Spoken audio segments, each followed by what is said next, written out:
everyone. Welcome, welcome. How are we doing? My name is, thank you. Oh, hi. My name is Ryan Honey. I'm Executive Director of TACAW. I want to welcome you all here. Nice to see a room full of people on a snowy night. Thank goodness we got some snow, right? Finally. Just a quick couple of shout outs before we get things started. First and foremost, I want to thank all the donors that support both TACAW and Aspen Words. There's a lot of crossover in those two communities, and so please give it up for them. We couldn't do this without them.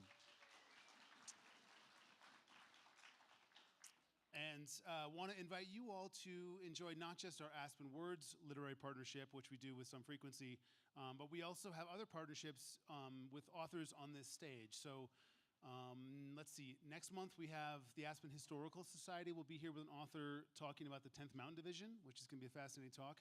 And then we have our ongoing partnership with Mitzi Rapkin in First Draft. Yes, Mitzi's here, I believe, and a good friend of Aspen Words, but she does her tapings of her podcast here, and those are fascinating and free to the public. So come and check out those. And of course, check out all the great programming we have here at TACAW. Last year we did 198 shows, so there's got to be something in there you like, right?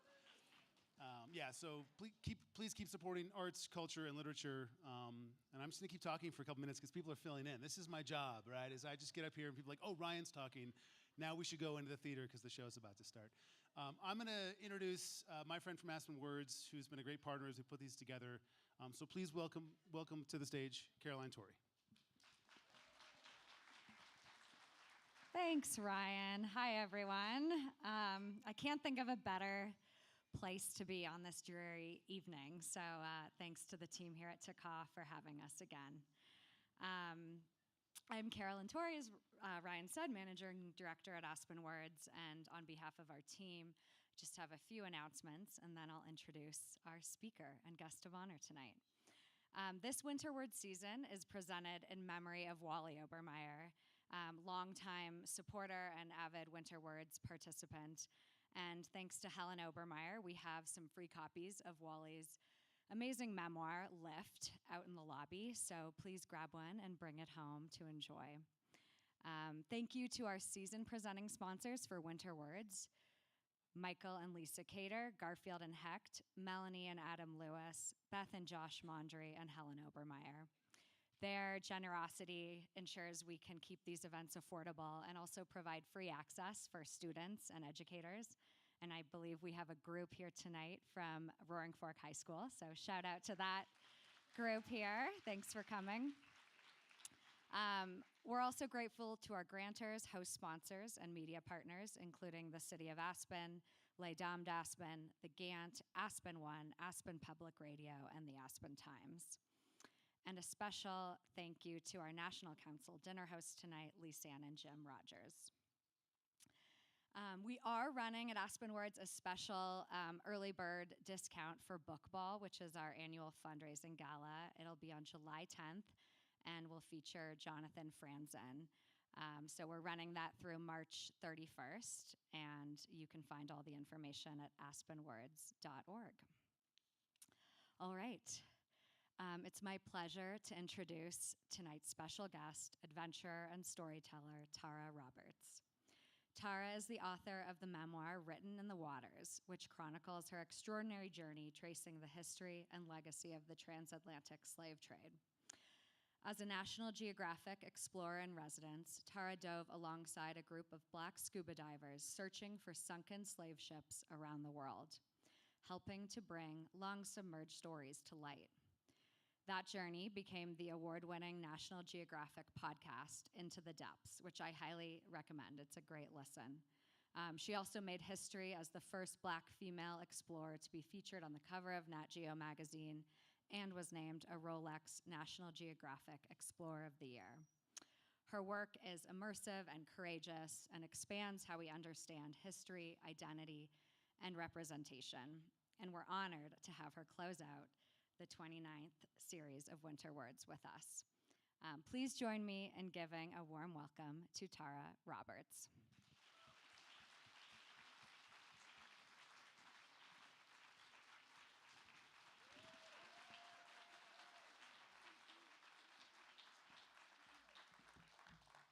Hello.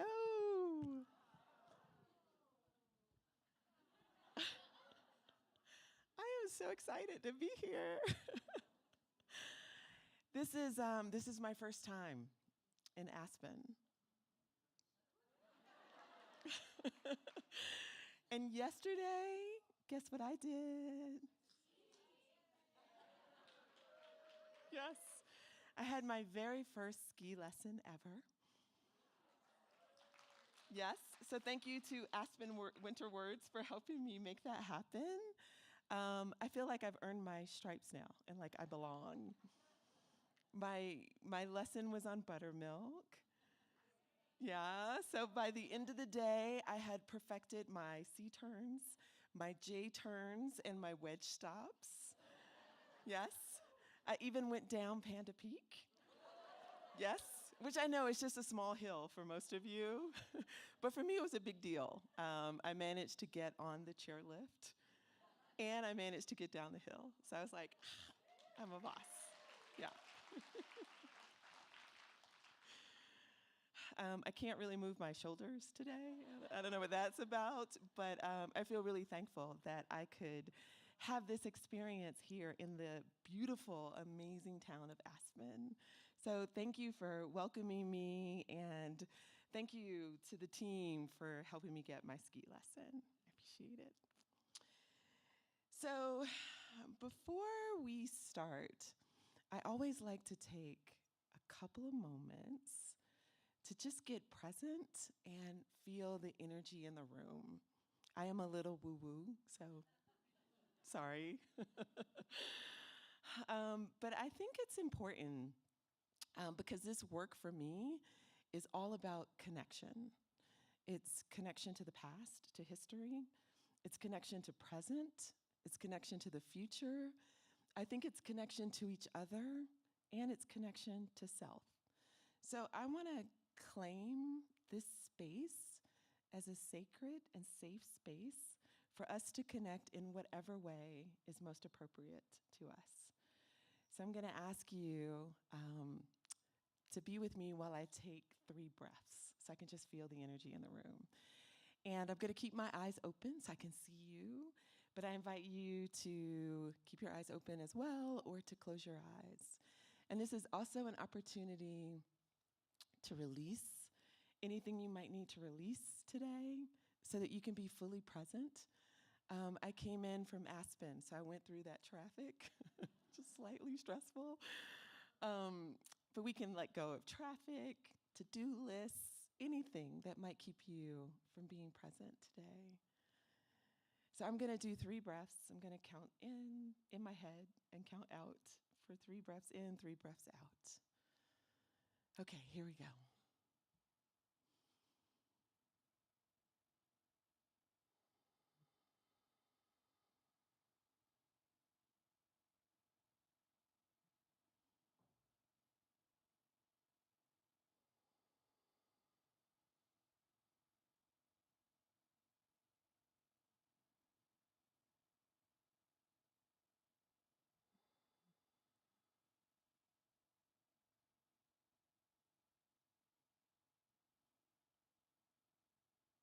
Thank you. See, don't you feel connected more? I bet you all know each other anyway. But I feel connected to you, and hopefully you feel connected in this moment. You like the hat? Thank you. I just shaved off all of my hair, and so I'm a little afraid to wear it out in public. So we got hats on. So as Carolyn said, I've spent the last 7 years, actually we're in 2026, so the last 8 years following, diving with, and telling stories about a group of Black scuba divers who dive for slave shipwrecks around the world. The first thing that I want you to know is that I was not a scuba diver before I started this work. I am from Atlanta, Georgia. It's a landlocked city. We don't know anything about the ocean in Atlanta.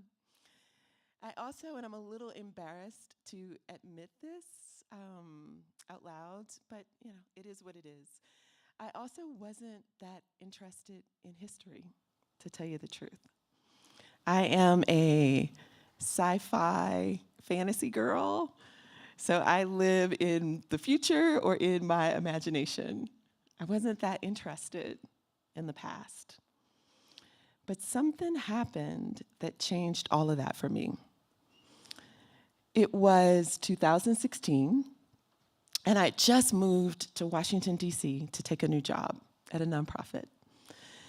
And it was a good job, but by the end of 2016, the beginning of 2017, I was pretty unhappy. Maybe you could all take a moment to sort of flash back to 2016. It was kind of a big year. And what was happening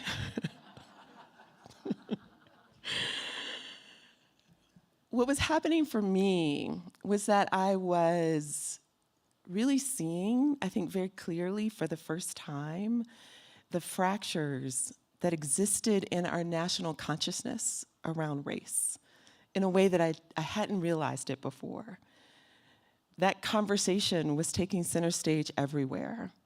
And I wanted to do something to help heal the space, but I didn't know what to do. And my job, while it was a really good job, it wasn't focused on those kinds of issues. And so I was just unhappy. And I felt like I was off purpose and I wasn't on mission, but I didn't know how to get there. But then, one day, I got an invitation to go to the National Museum of African American History and Culture. Has anybody been to that museum before? Amazing, right? Right? Yes, okay. If you're ever in DC, you haven't been, I highly recommend that museum. It's an incredible space, and it literally changed my life. I think partly because I lived in DC. I went one time, and then I went back a couple of other times. And I took my time going through the museum. It's a huge place with a lot of floors and a lot of exhibits, but I went slowly through the museum. And I ended up on the second floor. And the second floor is a floor that I think most people skip because it's a tiny floor that just has a couple of exhibits, and then it has an archival space. So people go there to do archival research. But because I was going slow, and I was looking at every single exhibit, I stopped on that floor, and it was there that I saw a picture that stopped me in my tracks.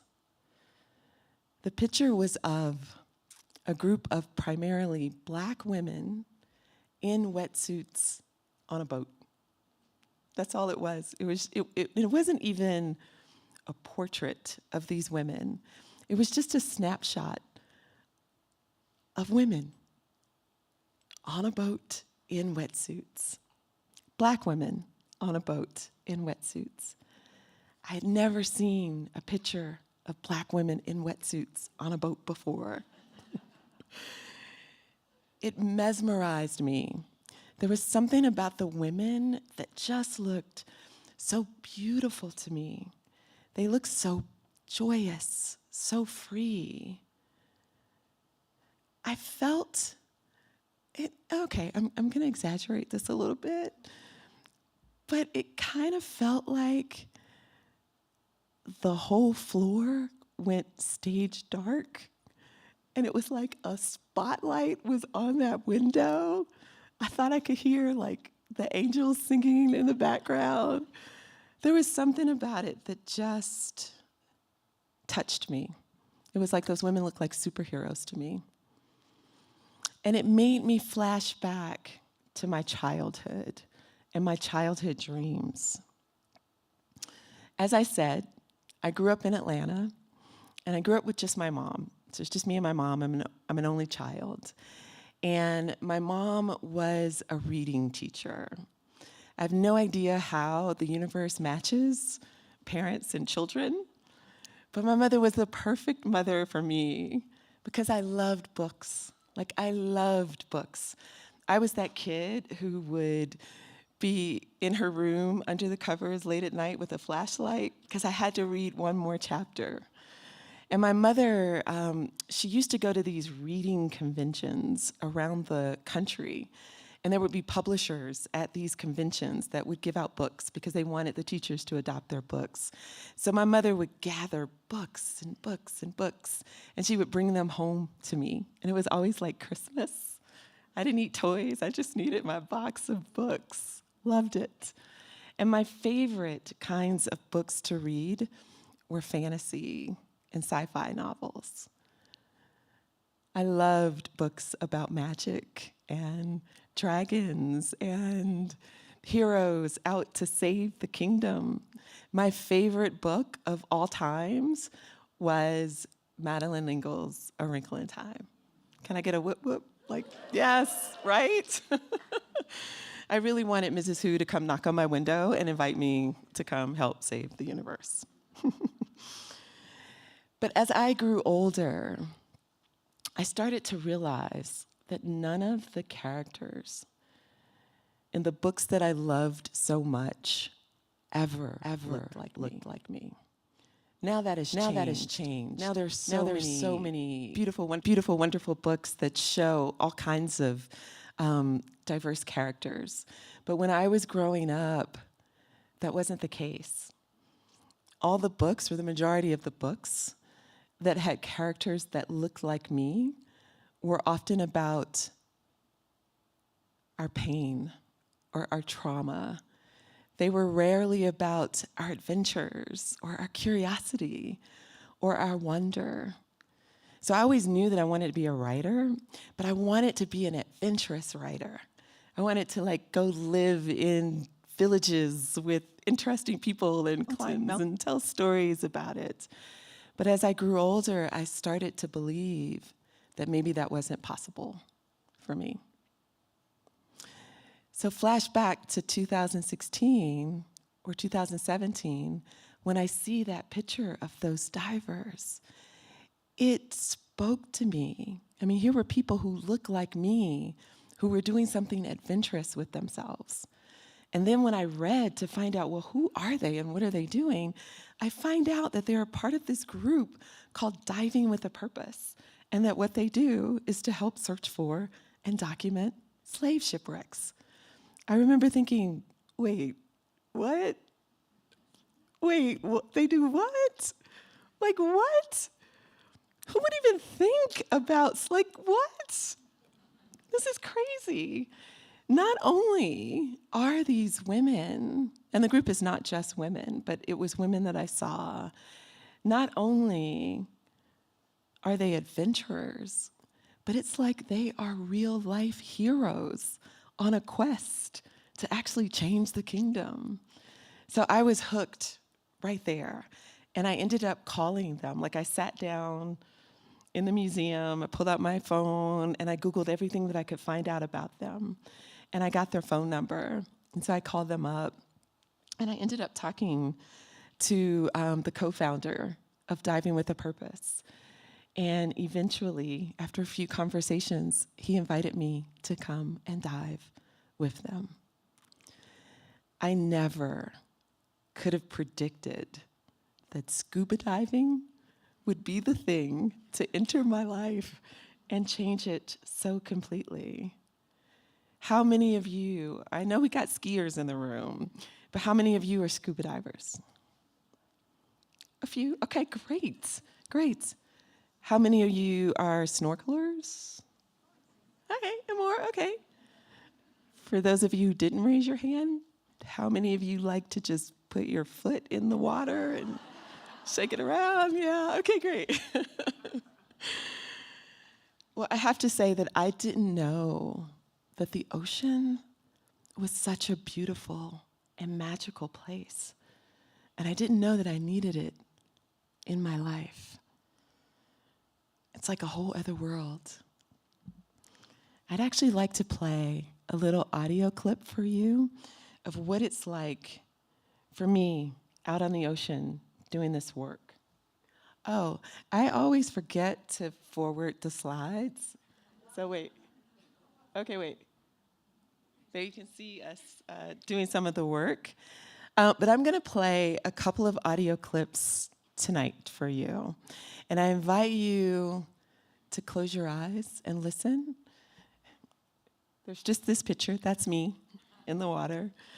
But there won't be any other images. So again, I invite you to close your eyes and listen.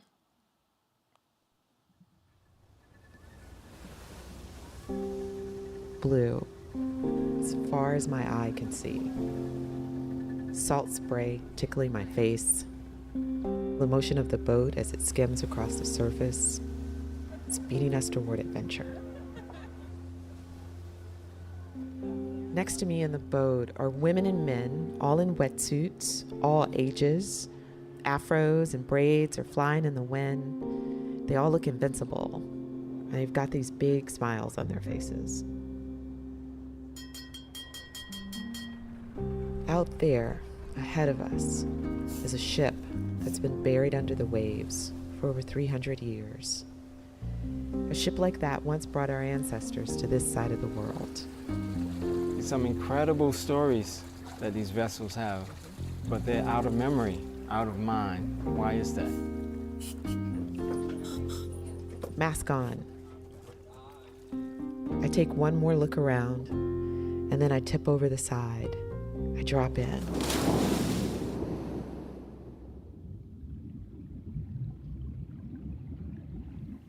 I love scuba diving. The way I feel like I'm in another universe, like I'm flying.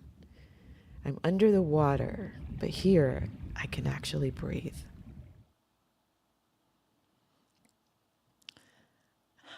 As I trained with diving with a purpose, I started to learn things about the transatlantic slave trade, things I'd never heard before. I want to share 2 stats with you. And these are stats that I share all the time, but I think that they really contextualize this history. And they both really blew me away. So the first stat that I learned was that there were 12,000 ships that brought 12.5 million Africans to the Americas. So you have 12,000 ships. What I realized as I started to learn more is that when I was growing up, I couldn't tell you the name of a single one of those ships. But yet I could tell you about the Mayflower, I could tell you about the Titanic, I could tell you about all these other ships that were considered important in our history, but not a single one of those 12,000 ships. That didn't feel right to me. The other thing that I learned, and this is the thing that sits on my heart the heaviest, I learned that there were approximately 1.8 million Africans who died just in the crossing from Africa to the Americas. We're not talking about the number of people who died on the march to the ships or the number of people who died once they arrived and were enslaved. Just in the crossing from one shore to the other, 1.8 million people. I had no idea that that many people lost their lives in the crossing. I wondered, who's acknowledging that number? Who's honoring that enormous loss of life? Who's mourning those people? It didn't feel right to me. So I realized as I started to go deeper and deeper into this work that there are whole chapters of history that are just missing. And I wanted to do something to help bring these chapters, this history, back into memory.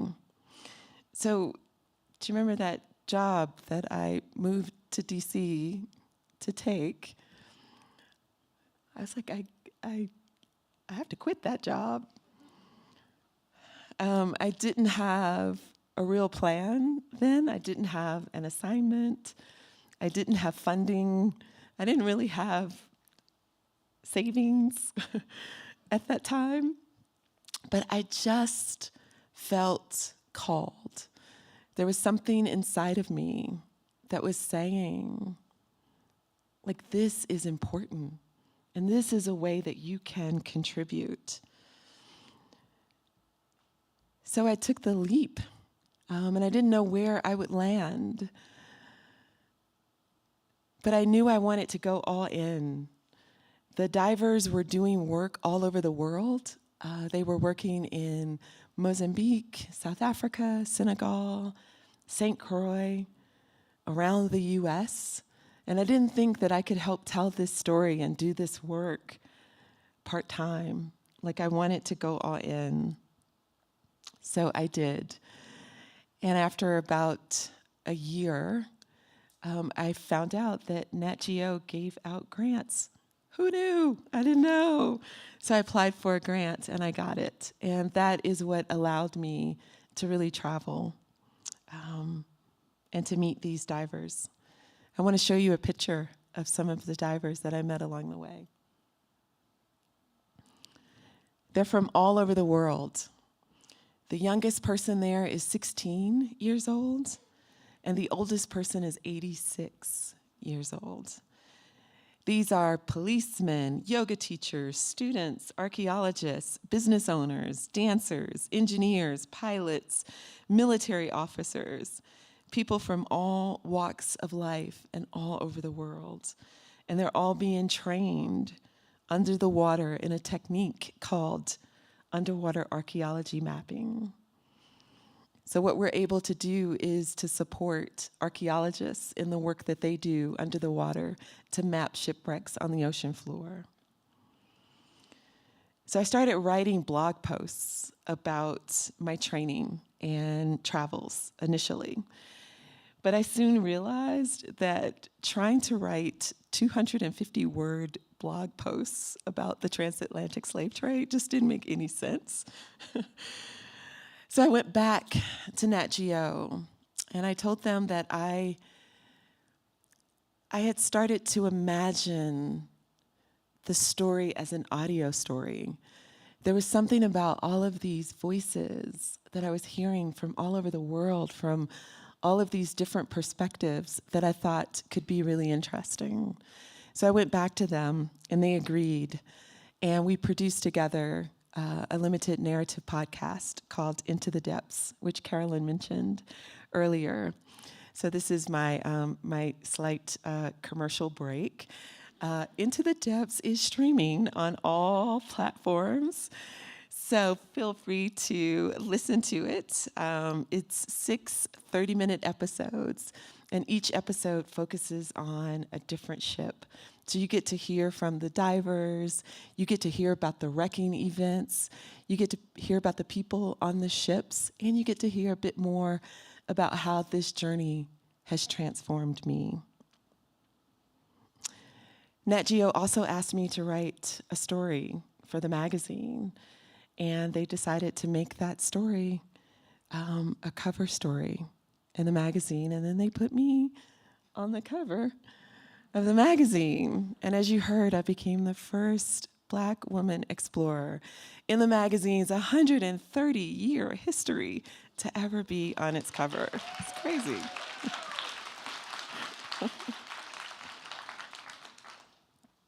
And I also, even with all of that storytelling, there was still so much more to say.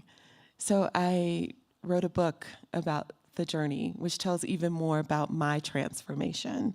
And that's the book, Written in the Waters. So the podcast won some awards. The story in the magazine was kind of popular. The book is doing well. But I have to say, I think that this has happened in part because of the storytelling, that I've done, that we've done,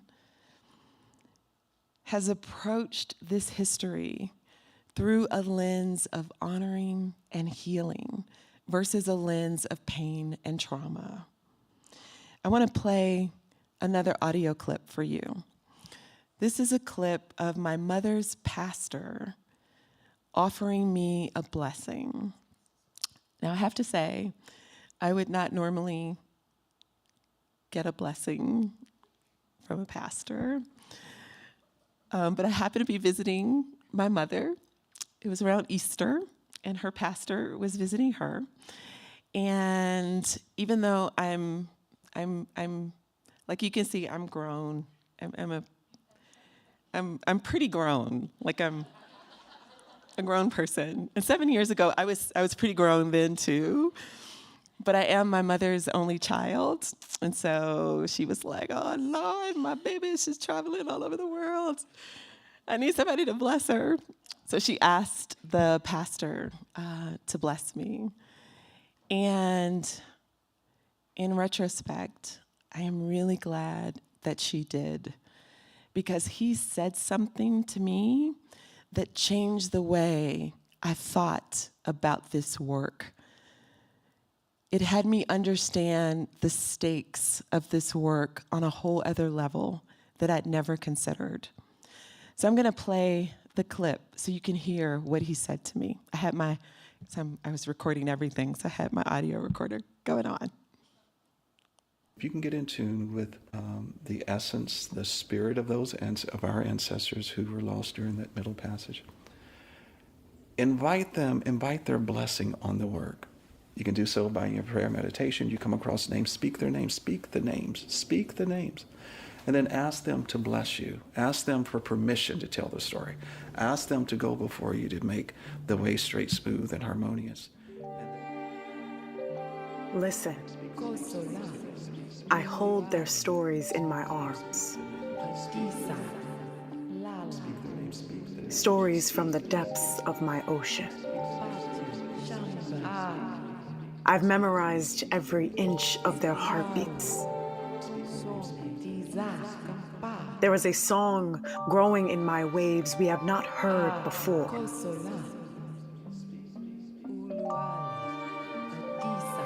Listen. It speaks their names.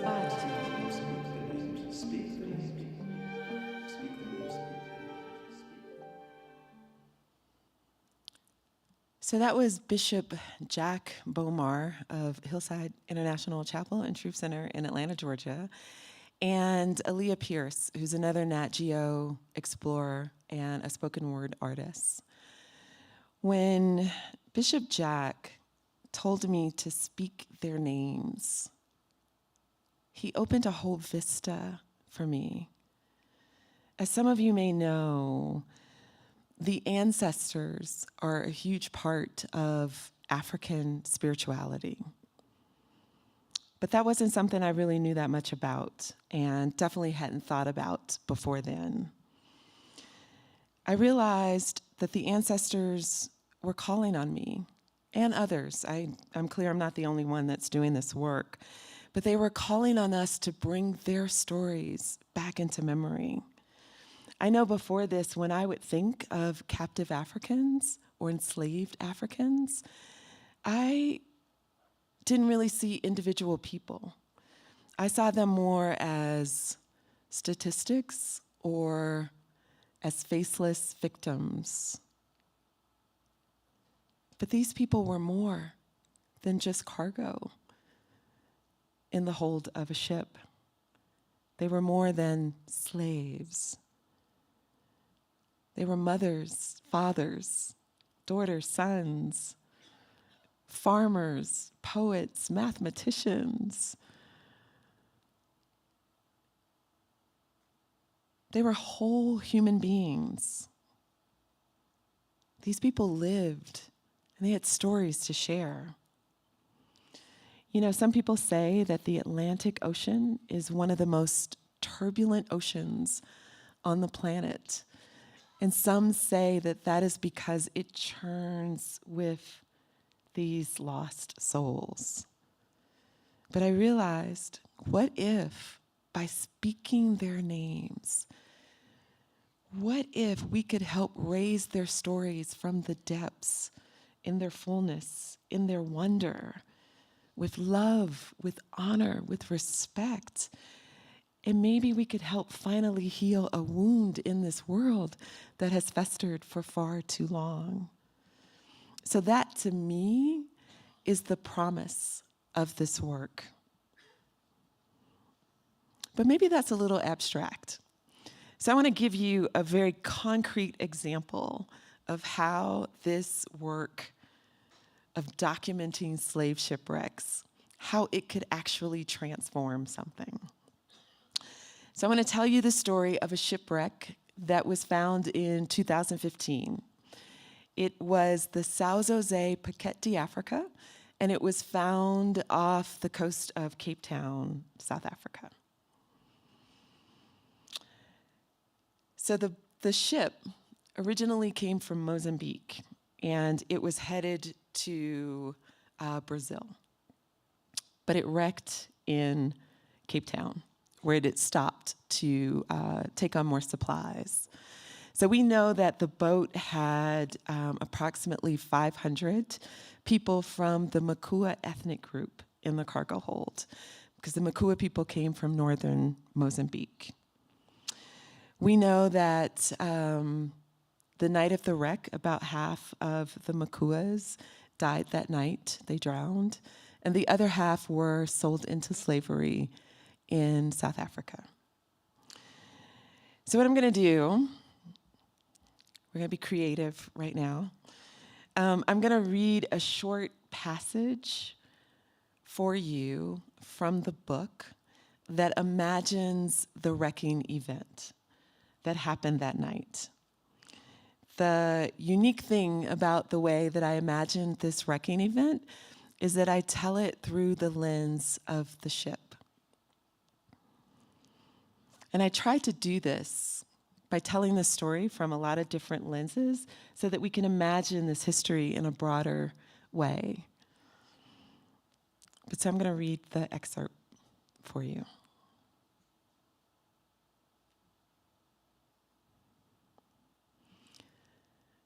I see the ship sitting tall and pretty, about a half mile out from shore, where the water is deep enough to hold her bulk.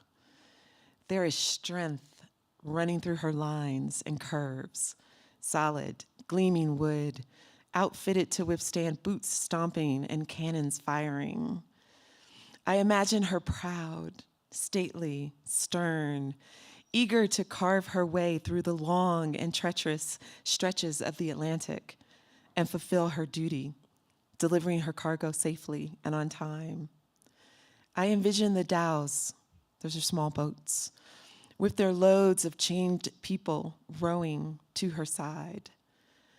The first African is loaded in her hold, and then the second, the third, the 100th, the 400th, crammed into a space far too small. The fear, suffering, misery, seeping into her sides, staining her floors, spreading slowly into the very heart of her. I can feel her growing sense of discomfort over the days at sea as she travels down the Mozambique Channel and around the curve of South Africa.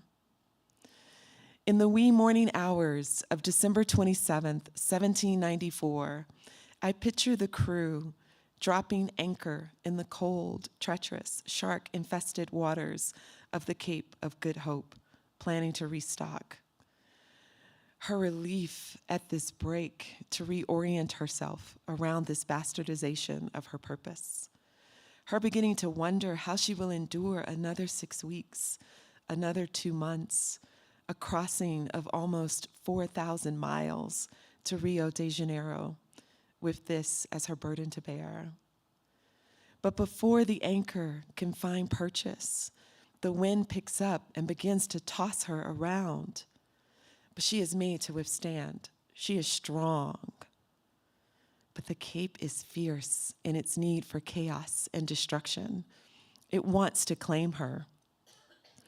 She slams hard against a reef once, twice, 3 times, and her hull is breached. She hears the cries of crew and cargo alike. She feels them scrambling on her deck, boots slamming to yells of abandoned ship, abandoned ship. She watches as they drop life rafts into the water and row them back and forth to shore. Crew first, then the Africans in the cargo hold. She tries to hold steady, to give them the time they need. Her job, she remembers, is to deliver her cargo safely and on time. She keeps her nose up, fighting the cape, but she can feel the life snuffed out inside her, the bodies bumping against her sides. The crew all make it to shore safely, but they save only half the Africans. So many people gone. It breaks her. The Cape of Good Hope claims her greedily. It takes maybe 3 hours for her to sink, for her nose to dip below the surface of the water on a diagonal trajectory to the ocean floor. The cold of the water takes her breath away. She sinks in slow motion. Sand around her swirls violently. Startled fish dart away, disturbed by vibrations of a muffled boom. Then silence, then settling, then all returning to normal. A day passes. Her disintegration is slow. The current tears cloth from sails and sweeps pots and pans across her edges. She tried her best, or did she wonders. Was the burden of the misery too much to bear? Did she give up too soon? Maybe more of the bodies in her hold would have made it if she could have held out longer. But to what end? To more suffering? To more misery? Ugh. It's not her job to think of such things. She only regrets that she didn't fulfill her duty. A month passes. Bacteria and worms chew through her beautiful wooden deck beams. They nibble at flesh that nourishes them for a long while. The currents twirl her broken body this way and that in an intimate dance. Schools of fish glide past asking, "What is this? How did it get here?" A year goes by. The waters have taken her regret, her misery, her pain, her sadness. It doesn't matter anymore. Kelp forests hide piles of ballast bricks with curtains of silky leaves. Copper fastenings and sheathings rust. A century passes. 250 tons of vessel, now fractured in pieces, scattered across the ocean floor, encrusted in coral. Bones picked clean, serving as doorways and decoration. 200 years gone. Her story fading to black. Facsimiles of memory encased in rock and time. Generations of sea creatures living on this fossil, invisible to the untrained eye, have now made it home. So ordinarily, this is where the story might end. But thanks to this work of finding and documenting these wrecks, the story continues. So a team made up of a group of organizations called the Slave Wrecks Project. It is an organization that is housed at the National Museum of African American History and Culture. And the Slave Wrecks Project includes a number of organizations like Diving with a Purpose.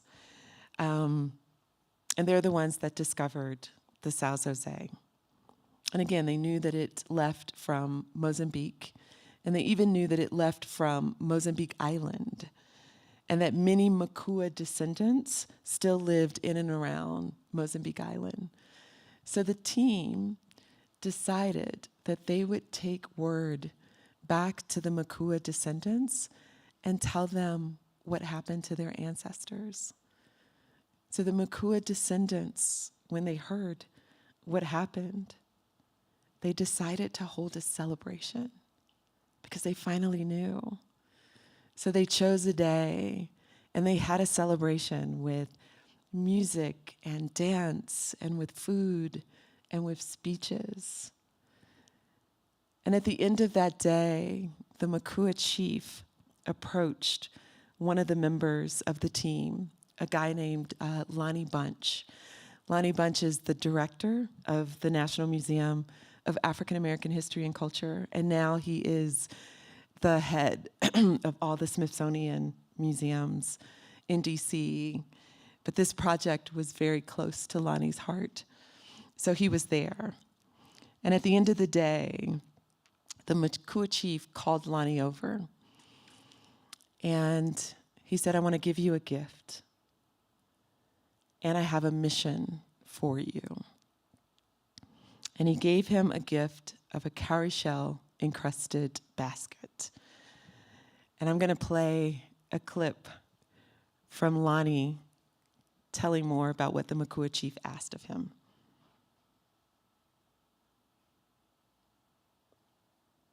One more. And so I'm looking at this beautiful cowrie shell encrusted vessel, just gleaming whiteness. And when I opened it, it was full of dirt. And I remember thinking, okay, I'm not clear what this is. Why is this a gift? What did his ancestors ask? And then he sort of teared up and said that his ancestors have asked that when I go back to South Africa where the ship was, if I could sprinkle the soil over the site of the wreck, so for the first time since 1794, my people can sleep in their own land. I lost it. I'm crying. I'm trying to not sort of, drop the vessel, and I'm just thinking about the contradictions, the beauty that surrounds me, the fact that I'm a historian, but this is about how living people feel and think, and to have this vessel, it almost was as if I was holding an iron weight. It was so heavy. It wasn't heavy, but it seemed heavy, and it made me think, please don't drop it. Please give this the care it deserves. So Lonnie did not drop the vessel. But he and his team did go back to South Africa, and they did as the Makua chief asked. So I wasn't there when this happened, but I interviewed a lot of people who were there. And I know that they chose an African American, a Mozambican, and a South African diver to go into the water and to do this.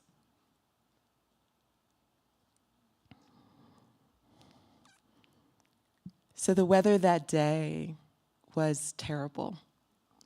It was overcast and rainy. The sea was rough, and the swells were high.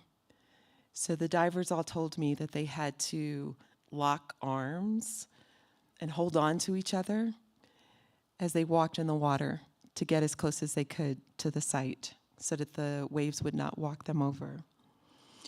And once they arrived, as you see, they poured the soil as close to the site as they could.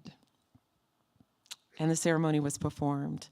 And there were a lot of people watching. So they had a lot of media there, a lot of dignitaries. It was a major ceremony. Now again, I was not there.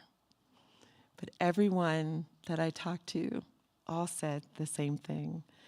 They said that as soon as the divers walked out of the water and got to shore, the waves calmed down and that the sun came out. So I don't know, maybe the wind patterns were just meant to change that day and the clouds just moved. That's just the way it was supposed to be. But maybe the ancestors heard. Maybe the ancestors were put to rest that day. Maybe the ceremony helped everyone move through the pain to a place of completion. I think it changed everyone that day, and it's still changing people years after. People like me, maybe even people like you. On some level, this probably seems like it is really hard, sad, traumatic work. But to me, it isn't. This isn't only about the pain, the shame, and the heaviness of the past. I don't think I'd be able to lean into this work if that's all it was. To me, this is about moving through the pain to get to a new place. I know that when I am under the water, when I'm on the ocean floor, I feel nothing but agency and power. Because I'm helping to bring these stories up. It's really because we have these archaeologists, these divers, these historians. We've all raised our hands and we've said we're not waiting on anyone else to prioritize this history. We're going to volunteer our time to help bring it up from the depths and back into memory right now. Because here's the thing. The transatlantic slave trade is not just Black history. It's not just American history. It's global history. The transatlantic slave trade literally shaped the foundation of the world that we have today. It is one of the most monumental events in human history. And it deserves to be more than just a footnote in our history books. Those 400 years of transporting 12.5 million Africans to the Americas created the foundation of the world that we have today. It created wealth, it destroyed wealth,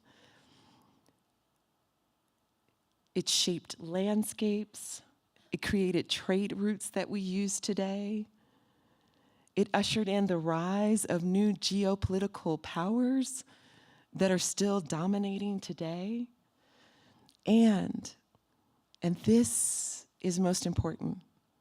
Perhaps this is why remembering this history matters most of all.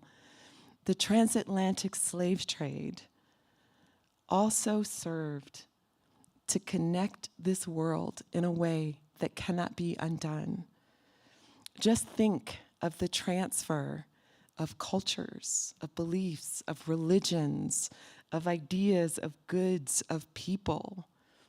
Europe, Africa, South America, North America, and the Caribbean are forever intertwined because of those 12,000 ships voyaging across the Atlantic. So what if we could lean into that?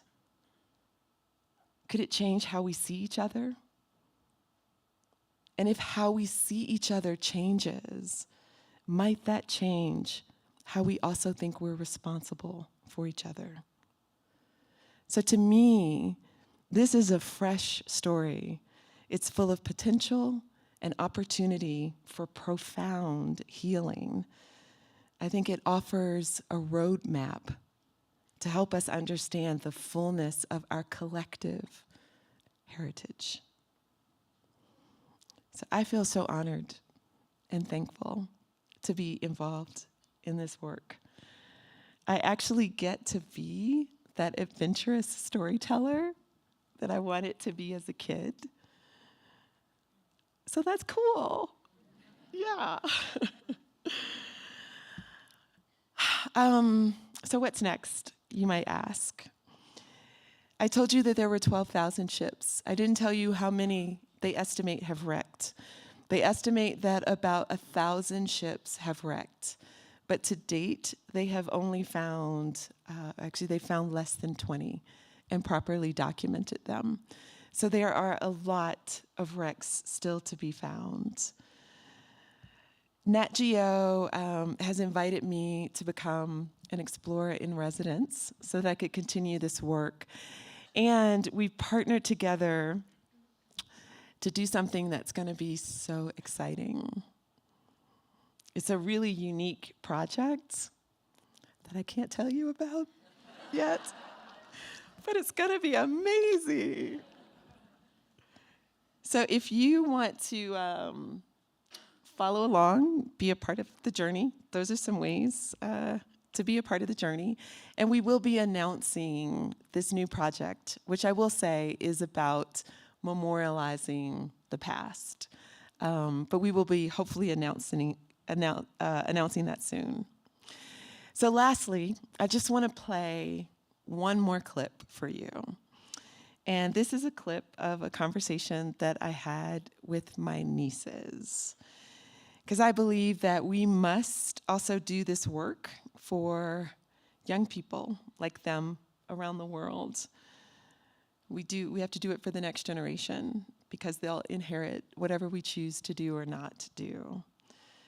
So I spoke with my nieces about the work, and I want to play for you what they said. Do you think it matters to know that kind of history, where we came from? I'm here with my nieces, Wu and Shai, trying to be the conduit for them that my ancestors have been for me. We're learning from each other. I think it matters. I think it's pretty cool. Let me ask you this. Do you know that your ancestors, like way, way, way back, came from Africa? Did you know that? Yes, I did know that my ancestors came from Africa. Do you guys know about the work I'm doing? The history of the slave ships and about your family. Yeah. I'm following these divers as they search for slave shipwrecks. So what do y'all think about that? I think that's pretty cool. You get to explore more about the world and you get to learn more stuff that you didn't already know. And I think that's cool. Do you care about that history, like knowing all that far back? It's awesome. It's cool, like when you get older, you'll be able to tell people that you had this cool aunt and she did all this stuff and she got to explore the world. I wish I could do it, but I still got school to finish up, which is boring. Because if I didn't have school, I would have been joined you on it, of course. Will y'all come scuba diving with me one day? Yes, I will. Yes, I will. Yes, I will. Yes, you will. All right. This is a new saying. Instead of Obama's yes, I can, it's yes, we will. Yes.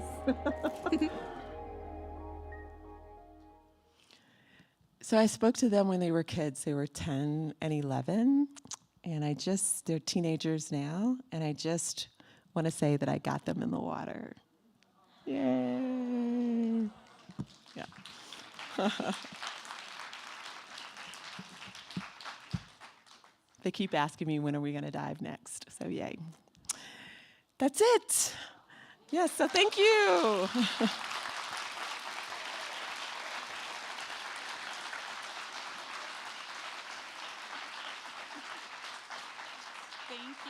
Thank you, Tara. She's going to be signing books in the lobby, and I just wanted to thank everyone for coming to this evening. You can meet her in the lobby and have your book signed. Thank you.